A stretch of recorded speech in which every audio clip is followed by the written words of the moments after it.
Hi, Serena. How are you? I'm good. How are you? I'm great. Thank you for having me on. Oh, yes, This no, is so thank you fun so. joining you.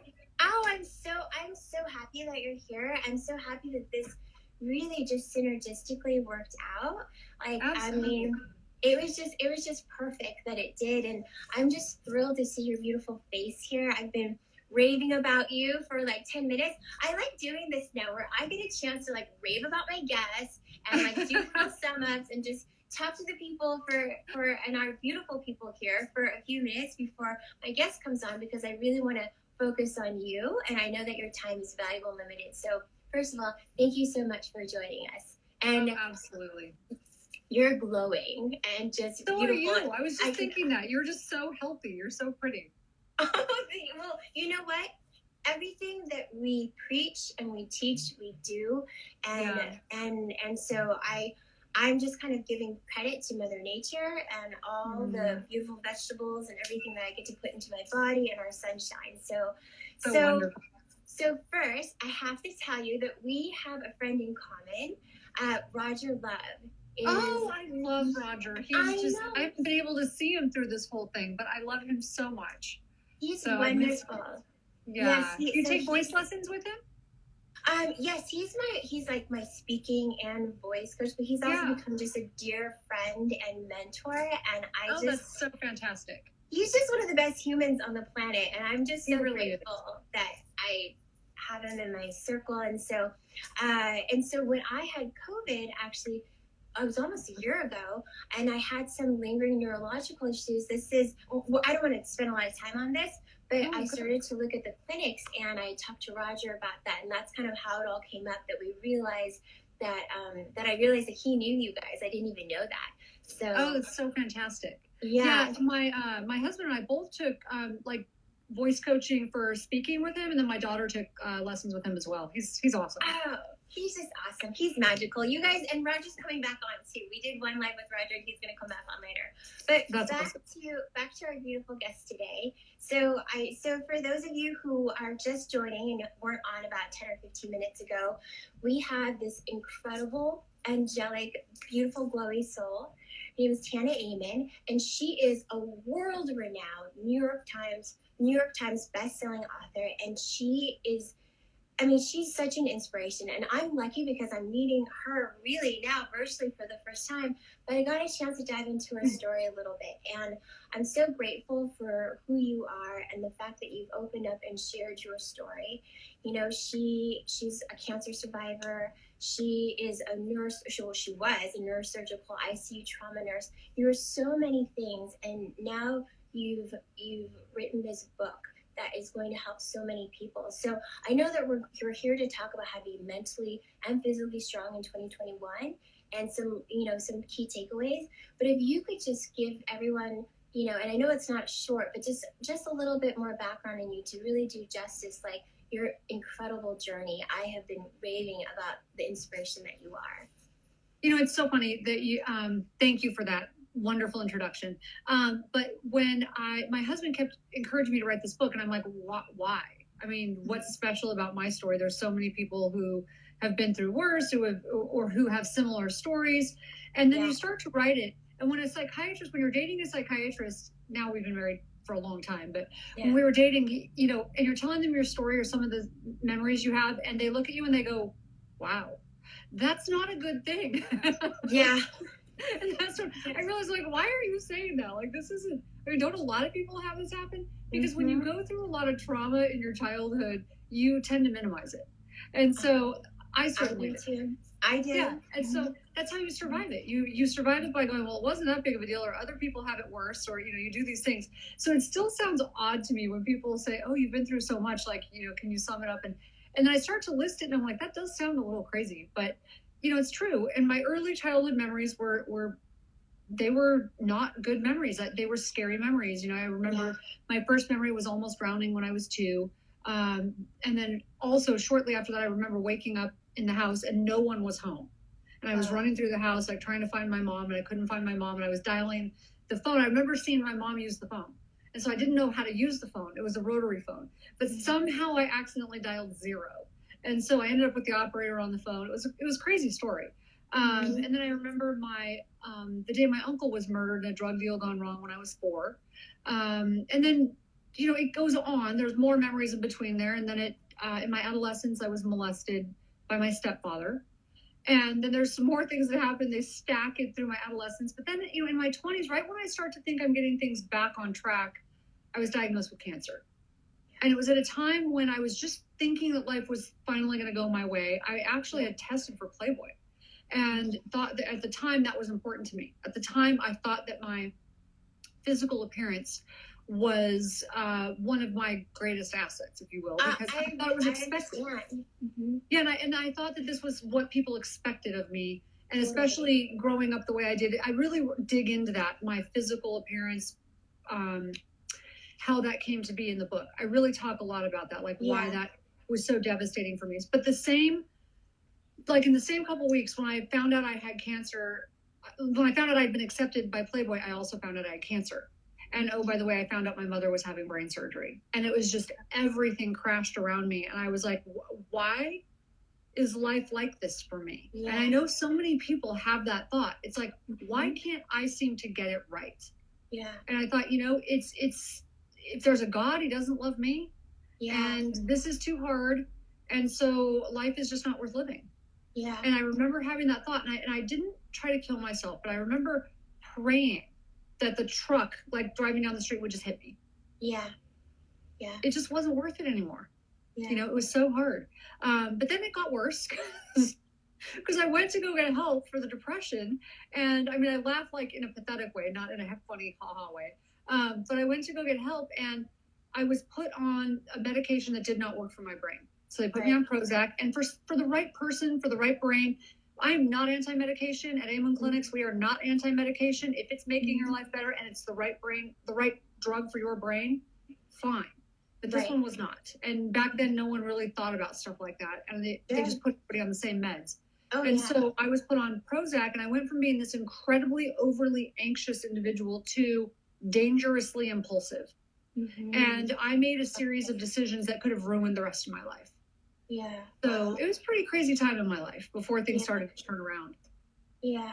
No, I really appreciate you sharing that. And, so much of what you're saying resonates with me. So I know it resonates clearly it's resonated with not just the 600 people here now, but just with thousands and millions of other people. And we minimize to cope. I mean, I've been through 8 surgeries and, all kinds of things in, my past as well.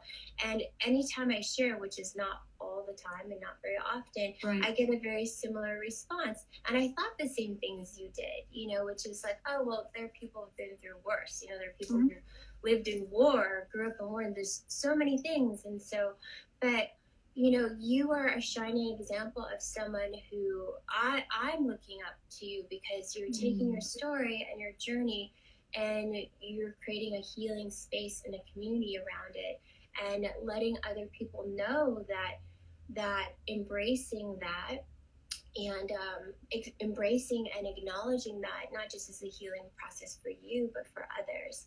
And so that inspires me to share mine. So for those of you guys who have just joined on, we're talking about the relentless courage of a scared child, which is, should I go through the whole title? But that's, the relentless courage of a scared child.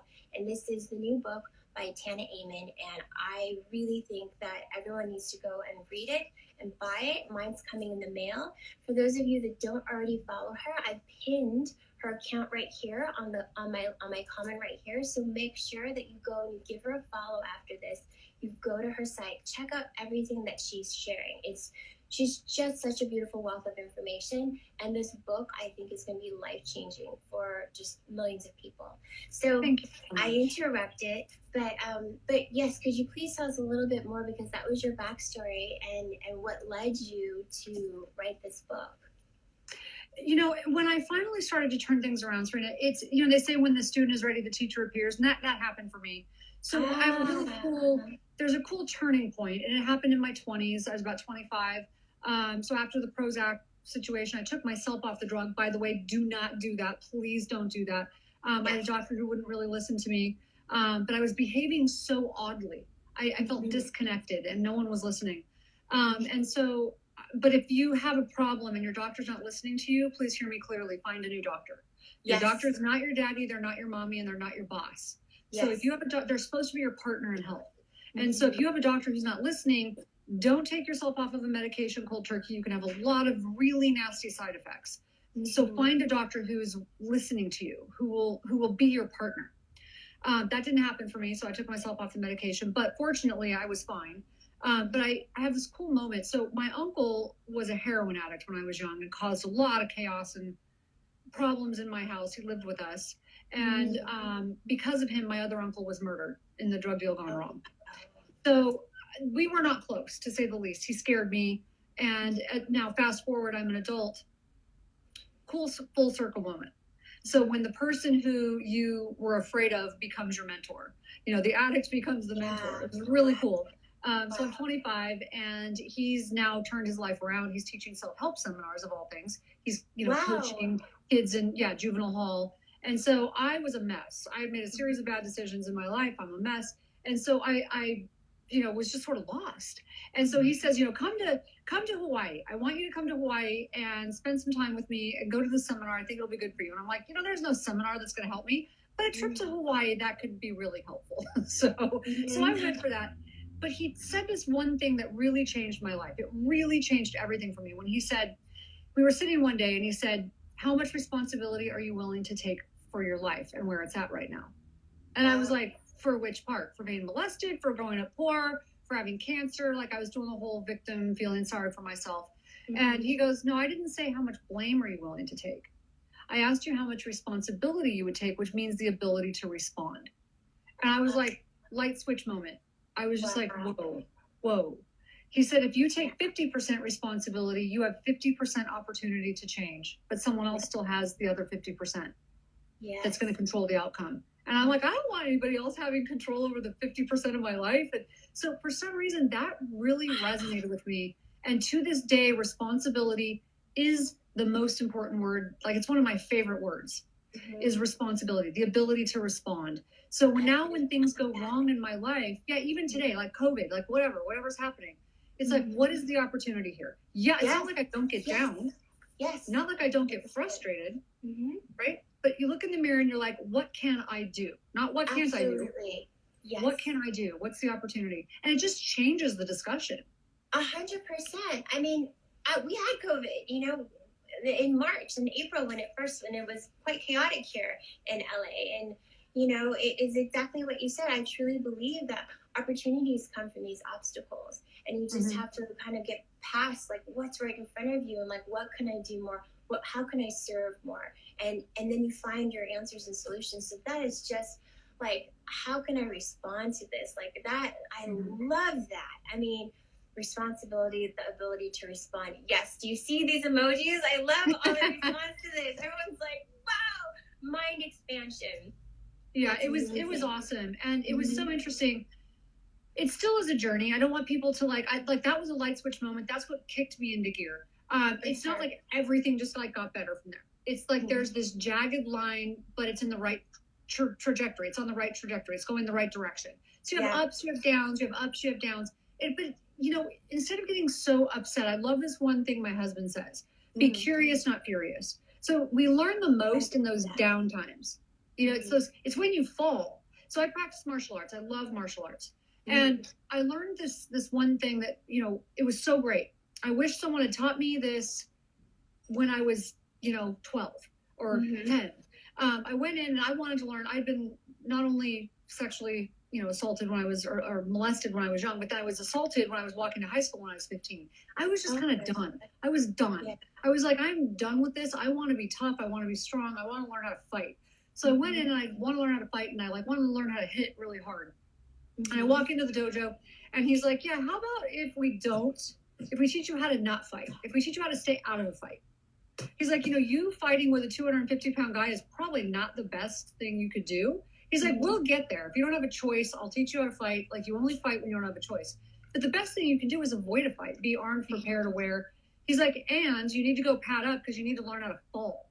You have to learn how to fall, and you have to learn how to get up safely. And I'm like, I don't want to learn how to fall. I want to learn how not to fall. Right. And he's like, yeah, no, that's not going to happen. You have to learn how to fall safely. He's like, that's just part of it. And I don't know why. I went, oh my God, falling is not failing. Falling is just part of it. And I don't know why as women, we are like such perfectionists. It's like paralyzing.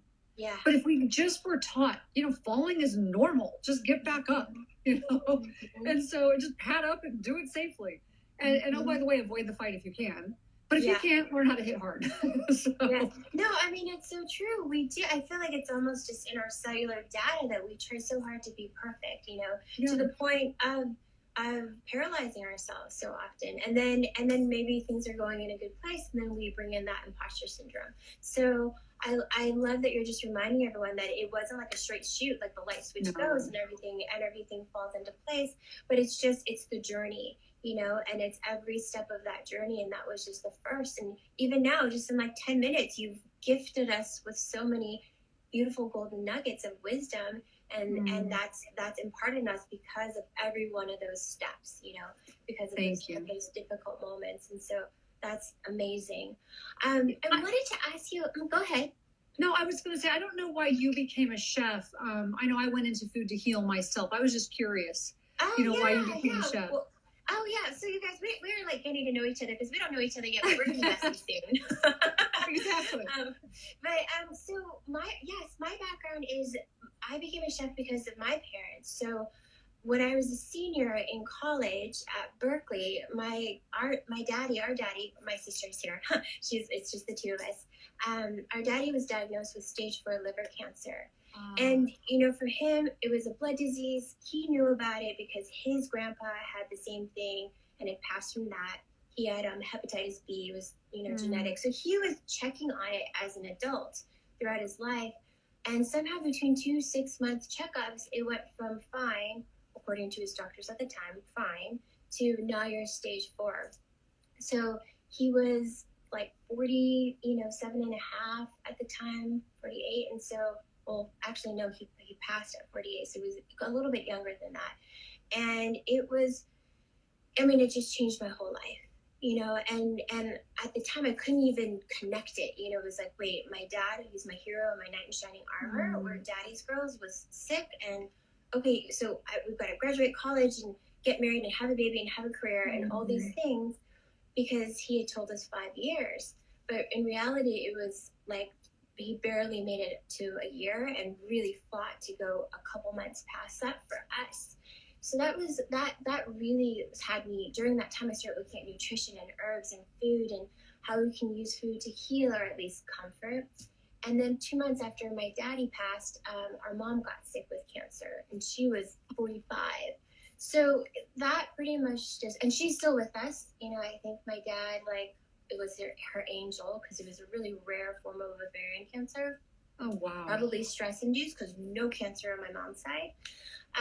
But that's really why I started to think other people shouldn't have to go through this, and caretakers should be equipped with, the knowledge of how they can help their loved ones, whether it's through food and nutrition and food as medicine, but also food healing the soul, because food is such a source of love and comfort at the same time. And as you know, when you have cancer or some other disease, you're limited.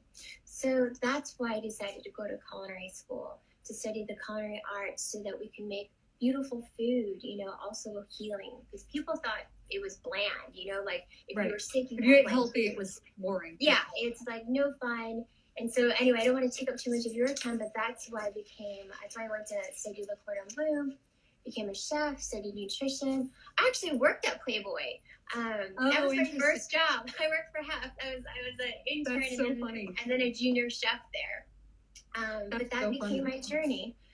And then I had my own health issues. I ended up having 8 surgeries, but that's what brought the Reiki and the energy healing component into my practice. So I practice culinary alchemy. So I take, food and nutrition, but also Reiki, and I create protocols. So that's my background. That's why I resonate so much with what you do. Your mindset, just everything that you teach and share is so in alignment. And that's why I'm so happy that in common. Yeah, we have that in common. So I went into food, and I wrote my cookbooks and stuff because I was trying to heal myself. I mean, I started like just taking as many courses as I could for that reason. But I had 10 medical surgeries. I was one of those really sick kids. I write about it a lot in the book. I was sick all the time. And, you know, when I first became a nurse, I didn't believe this idea that stress or what we experience as a child or even as an adult can have an effect on our health. I'm like, yeah, that's ridiculous. It's psychobabble. Except, except I was one of those frequent flyers, always on antibiotics. I had 10 medical surgeries, cancer that returned that shouldn't have returned, had all these things that kept happening. And 2 weeks after my uncle had been murdered when I was 4, I went into the hospital with upper and lower GIs as a 4-year-old because of severe digestive issues. And they never figured out what it was. And it just always followed me. And so I went into food for that reason. But I also developed an eating disorder in my teens just because I felt so out of control with my life. And I remember just like really hiding that and feeling so much shame around it. So part of my journey into food was like, what is the connection, not just about the psychological part of food, the physical part of food? How is food, what we choose to eat, affecting our hormones, our food choices, our decision making? And I just became fascinated by it. Yes. No, I mean, and someone just said top cortisol, please. Yeah, and there's actually quite a few questions that came up when we get to the the Q&A part that has to do with hormones and stress and balancing all that. So we have a bunch of great questions. Awesome. But I love that, because it's just that's really what it always boils down to. Always boils down to what you put into your body, that food, the physical part of it, but also the nutrition, but also that that energy that we can call love, or I call universal energy, that really also affects the healing process. So your journey has been extraordinary. And so at what point did you decide to go and to study to be a nurse, and specifically a neurosurgical nurse? So I decided to become a nurse. So after that incident with my uncle, I had a couple more mentors that came along, and it really did change my life. And I started really working hard, get back on track, because I had dropped out of college when I found out I was sick. Dropped out of school, had to file bankruptcy, quit my job, it was just, I was a mess. And so I finally, I took responsibility, kicked it into gear, and it's like I just made up time. And so I was like working really hard, decided to become a nurse. And I didn't know at first I wanted to be a neurosurgical ICU nurse. It's really weird. I became a nurse it was a combined unit, neurosurgical ICU and trauma, level A trauma. And so a lot of people would say to me, oh, that's so interesting. You became a trauma nurse after everything you've been through. But the type of trauma nurse I was not people talking about their feelings. It was like blood and guts and cracked skulls. And I did not want to deal with people who talked about their feelings. I didn't want to deal with walkie-talkies, is what I called them. I wanted to deal with intubated and sedated, and we don't talk. So I was much better with that. That wasn't until many years later that I came to terms with what I had been through, because I survived by not being a victim. I survived by not talking about all those things, and I hated the word trauma. I'm like, ew, it's just so dramatic. It's so ew. And so I just couldn't deal with it. It's like it kind of made me want to throw up in my mouth a little bit. Totally. I completely understand. So it wasn't until years later that I finally was like, all right, I need to deal with this. And really, like I said, it was a journey, but meeting my husband was a big turning point for me, because I wasn't a patient, by the way. We were dating. I didn't even know who he was for the first 3 weeks. I actually, he wasn't on television all the time then, but I didn't know who he was. And so it was super interesting. A couple people started making comments about him, and I'm like, what are they talking about? Like what? And then one of my friends was like, she found out 3 weeks after we were dating, that I was dating him. She's like, oh my God, you're dating a rock star psychiatrist. And I'm like, rock star and psychiatrist? That's kind of an oxymoron, but okay. So I didn't really know who he was. But he was so gentle and so loving and so kind and so different from my experience. I'd almost canceled my first date with him because my experience with psychiatrists had been so negative. And so, but he was so different.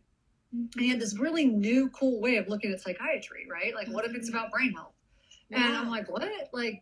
And so he was so encouraging, and he didn't stalk me, but he wouldn't go away because I was not ready to let someone get close. I would Right. not let him get close because if Right. someone got too close, they would see how messed up I was. Yeah. So as long as it was from the outside, I looked like a pretty good package. You know, I was pretty Mhm. successful. I accomplished a lot. I could keep it together, but if you got too close, you would see too much. Yeah. So, but he wouldn't go away, and of course, you could see through it. And so, just through that encouragement, I finally decided to dig into some of the trauma Yeah. and start to be able to acknowledge. Are you there? That's beautiful. That's oh we're Like, here. Yeah, we lost took you off for for a a second. second. No, that's beautiful. Yeah, that Thank was you so weird. much for Sorry. sharing that. No, thank you so much for sharing that. That is just, it's such a beautiful story. And you know, again, so many things you say, I'm like, oh, that's me, or that was me. Like I can, you know, absolutely relate. And I think that there are so many other women out there, just, you know, women and men that can relate to the same thing. And Yeah. so, you know, I think that's beautiful and almost and clearly so synergistic that you met your husband. Um, through your experiences, is there something that advice that you can give someone who hasn't had that turning point yet? Like what would you have looked for now that you've journeyed this far? You know, I know it's hard for most people to kind of just come out, go look for help, and as you said, sometimes therapist isn't helpful. So what would you say would be, you know, maybe a first step for someone who is looking for that turning point? You know, it's a little complicated because everyone's situation is so different. But I think one of the things that binds people to not getting help is shame. Somehow, when you've been traumatized, you think it's your fault. So there's that. I think that's a big one for women is shame, being fearful of, like I was, if you knew me, you couldn't love me. So that was a big one, and I think that's one of the reasons I finally decided to write this book. Because once I got to the other side of it, I was like, that's it. Like, no, I didn't like implode. Nothing happened to me. Nobody did anything to me. Like, and people, if they don't like it, like now that I'm on the other side of it, I'm like, okay, you know, that's okay. We can just agree to disagree, and you can go your way. You know. And also, so I think really dealing with the shame of it is an understanding that there's just so much joy on the other side of it. But I read something really, really interesting. It's really hard for people to forgive and to let go of anger and fear when they've been traumatized. But the problem with not letting go of it is it's you that it's hurting. If somebody's hurt you, you know, and you keep playing it over and over and over in your head, it's hurting you. But whenever I post something about forgiveness, people are like, but how do you do it? I can't do it because they don't deserve it, or because what they did to me was so bad. And I read this really interesting thing, and I just thought it was fascinating that when people can't forgive and they're holding on to anger that they know is hurting them, not the other person, really it's rooted in their lack of ability to draw boundaries. It's rooted in the lack of power, personal power. They hold on to the anger to keep a barrier between them and that person or anyone else from doing that to them again. But if they really truly felt powerful, they would have the power to draw boundaries. And establish them and maintain them, and they wouldn't have that fear. They could let it go. So true. So that's so interesting to me, and I thought, you know, if we could work on boundaries and release shame, maybe that would be a first step. No, it's a beautiful first step, and you know, and of course, I believe in energy and the different energy centers. So it's very much in alignment with that. It's you're blocking yourself from receiving what you want. You're blocking yourself from receiving, you know, love and empowering yourself because you think that you're actually putting, you know, a brick wall that's a protective shield around you, when really it's kind of the opposite. So I think that's a really beautiful point. And for those of you, we're just gonna just check in again. For those of you who are just tuning in, you know, we are talking to Tana Amen, who is an incredible soul, and she's just released, right? It was in January? January, just released an incredible book It's called The Relentless Courage of a Scared Child.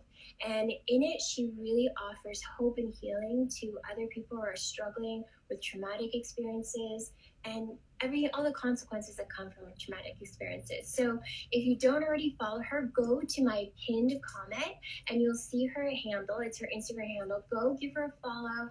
I'm sure if you have questions, you can always DM her. But if you go to her profile, it's her website, and she has just so much information on health, healing, nutrition, recipes, fitness, and mindset and just emotional health. Because really, that's what we're here to talk about today, is how to be mentally and physically strong in 2021. And I've talked to her about so many things. Yeah, but really all of this is part of being mentally and physically strong. Because let's face it, 2020 was traumatic for people. Yes. And it really took people down. I mean, the COVID-19, people are drinking more, they're using opioids more as coping mechanisms because they were traumatized. Mm-hmm. So really, I think a lot of what we're saying is appropriate to people because any type of trauma, it doesn't have to be, trauma is trauma.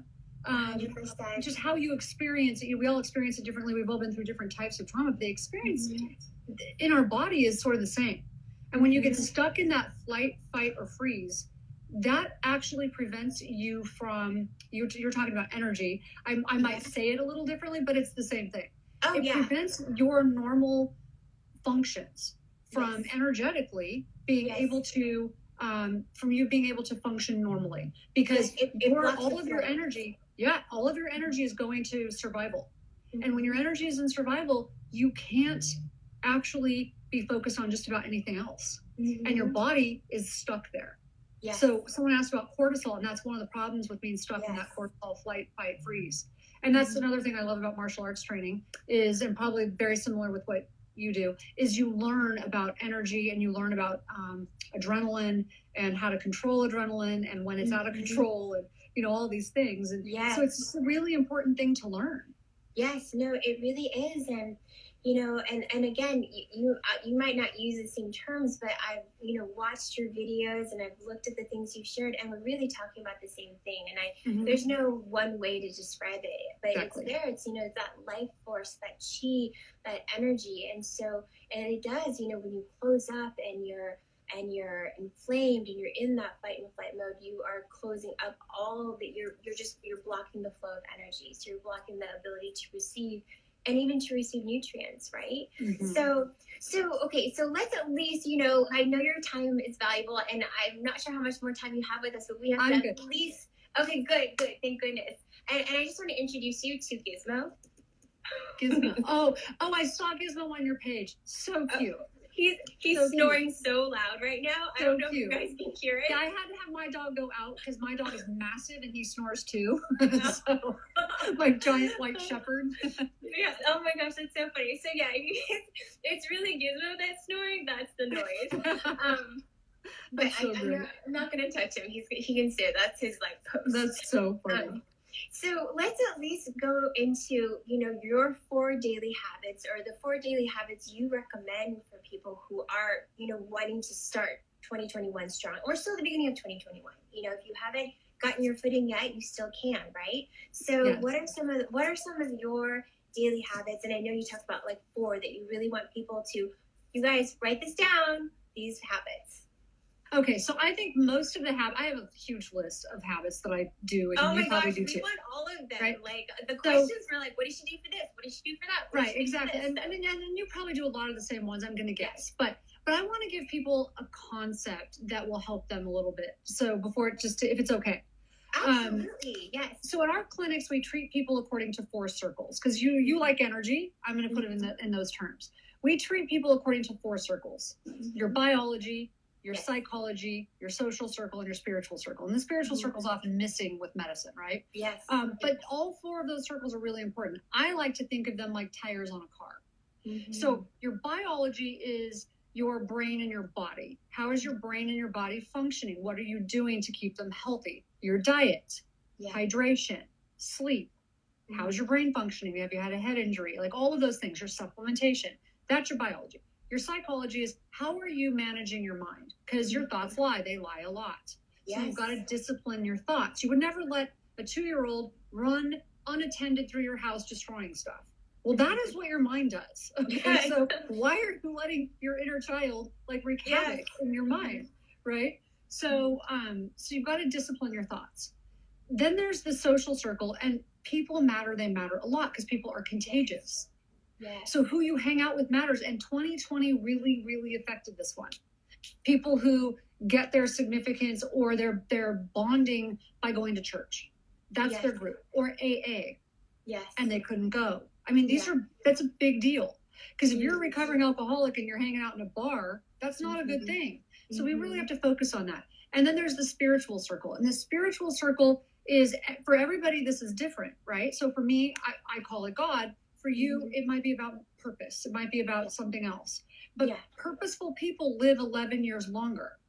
So it's important to have a sense of purpose, something bigger than yourself, because those people live longer. Mhm. So, like, why is the world a better place? Because you breathe. Like, does this have eternal value? Take it off of yourself. Mhm. When you focus on those four circles, I think of them like tires on a car. Mhm. So if that car is driving and one of those tires goes flat, the car will drive for a little while. Yeah. But if more than one of, not long, but if more than one of those tires goes flat, that car is going to crash. Yeah, when I was in my 20s, my car flipped, right? Because Yeah. all of them were empty. They were just Yeah. flat. They were gone. So Yeah. I like to take the concept because I want people to start thinking rather than just these specific habits. Because maybe I'm going to tell you to hydrate. Hydrate and sleep are probably two of the biggest things you can do, right? Huge. Greatest things you can do that are just quick and easy to make yourself feel better. But maybe you're already doing that. What I really want you to do is look at your four tires. Which one's flat? I Like, pay love attention. that. Keep the air in your tires. If your Mhm. biology is not quite right, but you're hydrating and you're sleeping, then maybe it's your supplementation or maybe it's your food. Pay attention. Or did you have a head injury? So Mhm. do a little assessment in each one of these tires. Like, you go get your tires, you use a gauge and you measure it. Mhm. So measure what's going on. Look at your Mhm. psychology. Are you checking yourself? Are you Mhm. actually like using the tool to question your thoughts? Act like you were when you were a teenager and used to talk back a lot. You need to do that to your thoughts. You need to talk back all the time. Question them. One of my favorite books is Byron Katie's Loving What Is. I It's a love her. great book. Mhm. Great book. Mhm. Fantastic. Very simple way to just challenge your thoughts. Mhm. And then go to your social circle. Just because we can't, we're physically distanced. I hate the term socially distancing. But just because we are physically distanced does not mean we can't still connect like we are now or on Zoom. Absolutely. Right? I Mhm. joined a prayer group by Zoom, or you can join whatever group by Zoom, Mhm. but you can still stay connected in some way. And then Absolutely. your spiritual circle, figure out something. So meditation and prayer, for me, those are critical to keep me like not losing my mind. Mhm. They just keep me balanced. It keeps me grounded. Absolutely. Yeah, and I love, I love that visual too. And everyone can relate to that. It's four tires in a car. It's brilliant. And as you said, one goes flat, it can still go for a little bit, and it's not going to drive effectively or efficiently, even if it does go for a little bit. And then eventually that car is going to stop running. So, And when your car is not driving well. You know when it isn't. So It just feels stop off. for a minute. So check in, Mhm. right? Yeah, no, that's great, and I hope you guys all wrote that down. Who is the book? It was Byron Katie. So I think Loving What Is. Yeah, Loving What Is. So so no, I think that's such a great, and it's so simple, and again, and I ordered your book. It's on the way from Amazon. I don't have it yet. Thank you. I can't wait to read it. And Thank you you. guys, you have to go order this book. I'm sure if you can't use it for yourself, although we all can, I'm sure there's someone in your life that would benefit from the healing and the teachings in this book. And I love just everything that you've shared so far, because it's so relatable and attainable. Just like these tires, it sounds like so overwhelming to come in strong and to be strong. You've got to check off all these things, but you're just breaking it down to four categories. These four. Yeah, and I mean, if I had to pick like things right now, it's like get your sleep right, get hydration, and wake up in the morning and focus. Do what we call positivity bias training. So if you're going to do just anything, like do these simple things. Don't start big, start small. If you're like really been in a dark place, start small. So wake up in the morning, and as much as it sounds irritating, annoying, or overly simplistic, it matters. When you wake up in the morning and you say, today is going to be a great day, or better yet, ask yourself, why is today going to be a great day? your brain doesn't have a sense of humor. So it has no choice but to look for the answer. So that's called positivity bias training. It starts looking for why the day is going to be a great day. Because we all have a tendency, we all have this tendency to focus on the negative because that's what keeps us safe. That's your brain is hardwired to do that, to look for what's threatening, what's scary, shut the news off. But if you just do that simple thing every morning, and then at the end of the day, you go, what went well today? Yes. So it sounds ridiculous to people who are in a dark place, but I promise you that simple thing of doing that, we've all heard, write down what you're grateful for, but just causing your brain to focus on what's good will begin to change your mindset.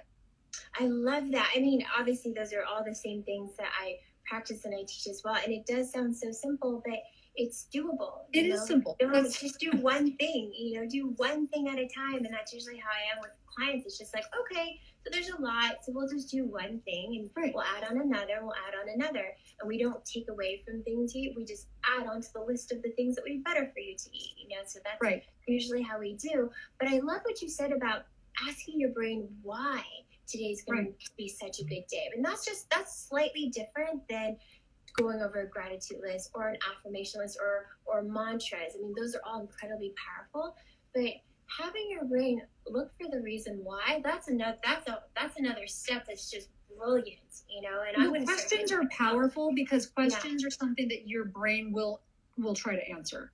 So if you're not getting the answer you want, ask a different question. It's like just change your question. Yes, I love that. Oh, so simple, so powerful. It's simple, and it should be simple, right? For thousands of years, we didn't have all this technology. It should be simple. Yeah, no, it's just such a good question. I just tweaked my morning routine. So that's the question that I'm going to start asking myself, because I go back over the day and it's just like, okay, what am I grateful for today? What went well today? But that's just like another little tweak in my morning routine. That's what's going to happen. Why is today going to be a great day? And that's awesome. just, thank you for that. So good. Absolutely. Okay. And this is the other thing, is like spending time with the people that are encouraging to you, the people who are, okay, stop it. My husband's in the background making faces at me. I can't, I'm trying to keep a straight face. He can make a cameo. He can come say hi. He make a cameo. He's back. He does this to me. He's like, hi, Dr. Amen. Hello. We are going to have you on. You'll get we'll give you your own segment, your own slide. And then she'll have to do the same. Then you'll have to pop in on him.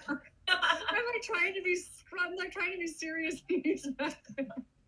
Oh my God. So cute. Okay. Living in the house with him, I'm telling you, that's a whole nother thing. Wait, okay, I'm just gonna ask a personal question. Wait, how did you guys meet again? We actually met online. He tries to come up with some crazy, extravagant story about how he had a head injury and I was a nurse. I'm like, okay, stop it. We met online. I'm like, why are you making this? Yeah, we met online, but it was the time before he was on. Like, could you imagine him trying to go online now? No. But it was way before he was on TV all the time, and so. I'm not on any dating apps. I've never done the online thing. I'm trying to figure out how to use Facebook. I have someone else with it. I've got Instagram. I know how to use this, and I just kind of stick to this. I wouldn't even know how to use those. And the thing is, I had neither. I'd gone through a divorce. I'd been married for a long time, and so I had a little girl. I was a single working mother. I had a baby, and so she was 2. And I'm like, how am I going to date? Like, how am I going to date? So my friends were like, you need to go online. I'm like, go online? Like, how do you, what? Like, it seemed like this whole weird world. And he works so much, and he doesn't drink. He doesn't go out to bars or restaurants. So how is he going to meet anybody? So it really sort of was the natural way for us to meet. Well, and you know what? I feel like it's how people meet now. Because if I'm talking to my single girlfriends and they're talking about meeting someone, like you met someone through a friend or at an event or at a dinner, it's so rare that it's a small pool. Yeah, that my girlfriends are like, oh wait, you met someone at like in real life? Right, exactly. Because the online thing, it expands your pool. You have to be a good screener. Like, I'm a pretty good screener, I think. So obviously. So I'm a good screener because, people are always like, oh, you're going to meet creeps. I'm like, oh, here's a newsflash. You meet creeps in real life. So you just have to be a good screener. It's so true. And then I think it's also energy. It's energy and vibrations. And, you know, that plays into one of your tires, you know, community. Right. And it's so important. And it's also about connecting with the right community. You know, it's not just like putting yourself in a community of people, but in the right community of people that they vibe your vibe, you know, that you can really build a tribe from. And I'm so glad that that's something that you, again, highlighted, because it's become so apparent. It's that is so important. That community is so important. But I think it's so important to remind people that it's okay. You know, go online. You know, you too could have someone in the background making faces at you. Yeah. Yes. Yes. Oh, Giz, are you okay? Giz is coughing over there. We had about 4 requests to see your dog. I don't know if you can bring your dog in. Oh, Daniel, can you go get Aslan? They want to see the dog. He's going to go get the dog for me. Oh, good. He's beautiful. He's so sweet. Come here, buddy. Oh. Come here. Come here. Come here. Come here. Come here. Come here. Come here. Okay, I'm going to try and... Come here. Come over here. Hey, come here. Yes, come here. Yeah, come over. He's following you. Come here. Come here. Come here. Oh. Can you see him? Oh, yes. He's beautiful. Isn't he pretty? He is gorgeous. And he's very sweet. You can tell. Yeah, he's a good boy. Oh, he's your little buddy online. Actually, he's not little. He's like 15 he's times not your little. size. His is about 8 pounds, so. Yeah, we had a 4-pound poodle. This one's 85, so. Wow, that is really big. Well, this is so much fun. I feel like I could just chat with you guys for a while. I know. Like, we get Roger in here, and then Dr. Eamon. I wish I could like 4-way these Instagram lives. It'd be so fun. We did. You know, we did one with Jay Shetty where the two of us we just squished together. So it can be done. Yeah. Well, maybe we can do that. Maybe we can also do that and have you both on too. So that'd be super fun for another time. Yeah, I would love it. Oh, someone said Clubhouse. I know. I don't know if you've been on the Clubhouse app at all, but that's another space that people are chatting a lot. Have you been on it? Oh, okay. Well, I can send you guys an invite if you want. Like, I can send you, because it's like one of those invite type apps. Oh. It's more audio, so it's not video, which is nice because you don't have to get made up. Don't have to get made up, right? But it's all. I can stay in my PJs. I think that's what everybody does, and so it's audio, and but it's like a panel audio, and you can still do the Q&A and just chat, and it's like it's really great. So I'll message you after this, and that would be great. I'll send you guys invites so that you can connect on it, because it'd be amazing. And we were in a room last night, and our friends Craig had put on a room from Brendan Burchard, who was actually talking about his experience with you guys. And we love Brendan. Brendan is a good friend of ours. Yeah, so he was talking about that. He was sharing about his brain injury. He was just sharing about all of that. So, and I thought, I'm talking to Tana tomorrow. How funny. So small world, amazing. Right? I know. Well, actually, it is a really small world, because again, as we're talking community, the beautiful thing about community and why it's so important for mental health is that it really does shrink down that world. You know, when you feel like you're all alone in a really big world with all these problems, or maybe you don't feel like you have problems, it really shrinks it down, because then you start to realize that you know so many more people than you know, because their network is your network, and you're all a big family. Hi, Giz. Well, and you start, it's like minds. I saw Dave Asprey on your page. I don't know if you know Dave, but I was just on his podcast today as well. So I don't know if you were. You guys were connected. Amazing. You guys are. I just saw he commented on one of your posts, so I didn't know. Oh, he did. No, we go back and forth on DMs all the time, but I haven't even had him on yet, so I should have him on as well. So it'd be so fun. But he's very funny. He's very irreverent. He's very funny. So. I love that. I saw that he had Roger on too, so I was like, and I think Roger's the teacher as well. I feel like Roger's everybody's teacher. Roger knows everybody. Well, yeah, he's just that etheric angel. Tony Robbins, and all these people know Tony Robbins, so yeah. Yes, and I am a part of Tony's community as well. Yeah, yes too. So Tony's been to the clinic. Yeah, Tony came to the clinic and let us film it. Like, we did a little live chat. Oh, that's amazing. Yeah, it was cool. I actually need to come in because You need to come in. I really do. I would love Yeah. for you guys to. I probably should have had you guys scan my brain back when I was really feeling all these neurological issues. It was like in May of last year, in June, before people were talking about lingering cognitive Yeah. issues. And I honestly thought it was just me. How many, and then, honey, how many scans do you have now that are COVID? With COVID, about 40. We have about 40 COVID scans. Some of them are fine. Some of them Yeah. are struggling. But it's Yeah. good to know because then you can optimize it and do the right things. Yeah, I've got a Absolutely. couple people in my small circle who are having some pretty significant cognitive effects. And so for some Oh, people, yeah. like you are doing the right things. So probably you're going to recover better. Well, but it's really important to know.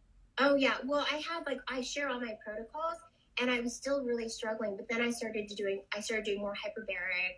I did a bunch of Good. NAD drips, Good. and so that really helped. So I'm in a much And better food place now. matters. And yeah. Oh absolutely. yeah. So, and you guys, I'm going to jump back on again and just remind you to check my pinned comment here at the bottom because I'm talking to just an amazing, wonderful, I'm already obsessed with her, human being. Her name is Tana Amons, and she has a book. It's called The Relentless Courage of a Scared Child. It's not her first book.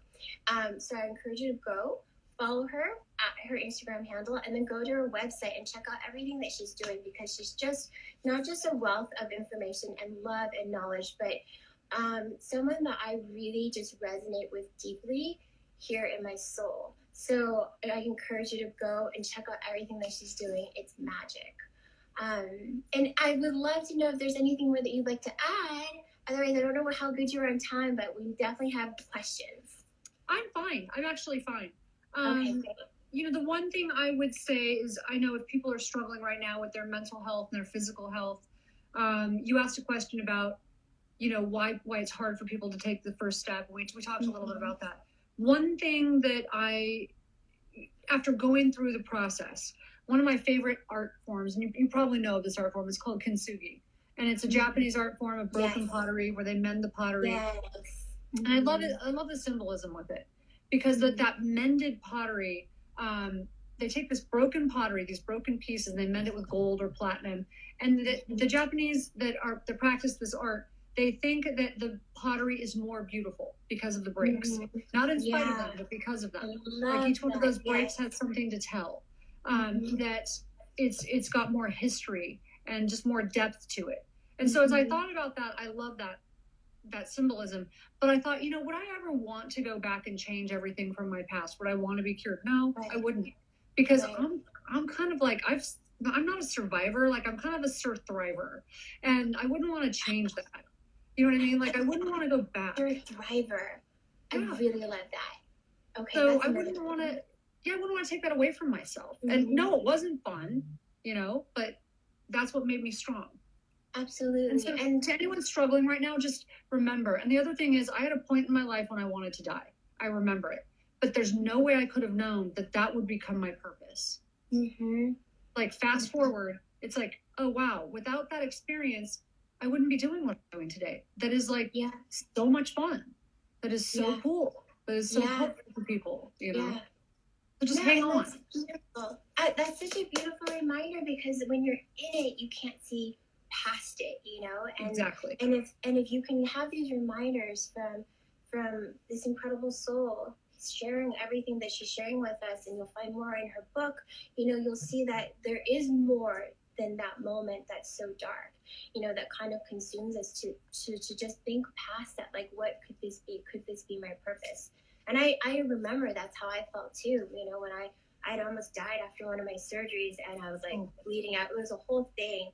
Oh, wow. And I've been in a couple of dark places and where I couldn't use the upper side of my body for months. And I was a chef, so many things. But I, like you, I wouldn't go back and rewrite any of it because it helped my purpose. My purpose started with my parents, but then with my own health stuff, that's become like it fuels me, and I get up every day so excited, and I get to meet people like you, and I can share your story. And this is just about serving and helping other people.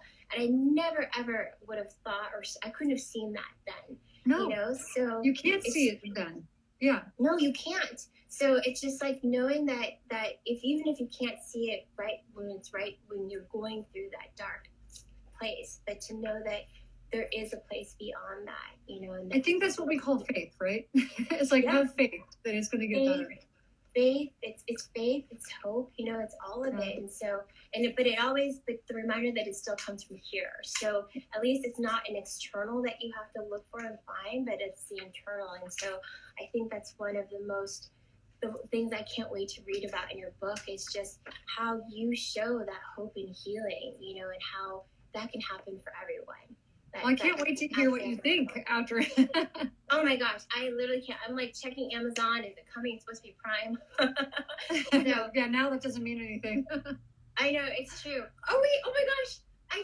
My sister just put me a big gigantic note to remind me about the giveaway. So I didn't talk to you about this because I've just been like springing it on people. I've only done it 3 times. So just this week. So what we started doing was I was talking to Dr. Kelly Ann. It was the beginning of the week, and we were just like, oh, people were asking questions about her product.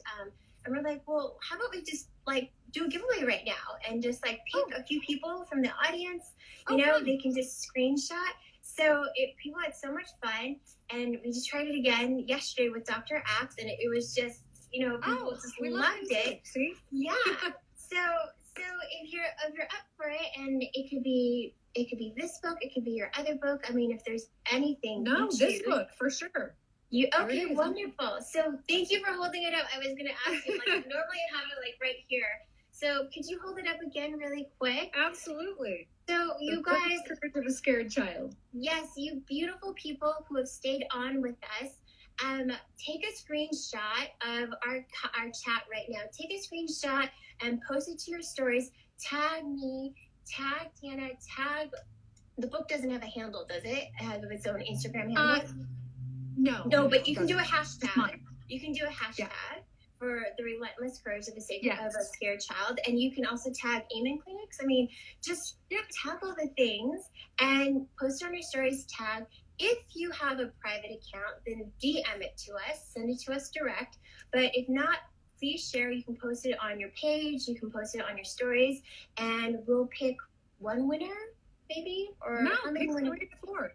Okay, so we'll pick 3 winners. That's the magic number. So we'll pick 3 winners, and I will also give away something. It'll be a surprise. It might be a crystal, a healing crystal that will help with that. So that's it. So go ahead and do that. And I was on a while, so I think Instagram is about to kick me off. But this is amazing. Thank you so much for doing this. It was so much fun. I'm so I grateful. loved it. I'm so happy we to gotta do it finally again. talk to you. I know we've Oh been my trying to gosh, do this I for a know. while.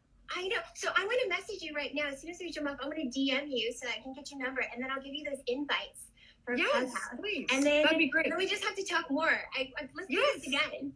I can't wait. Okay, yay! All right, Thanks, thank you guys Serena. so much. I'll talk to you Bye-bye. guys later. Okay, bye.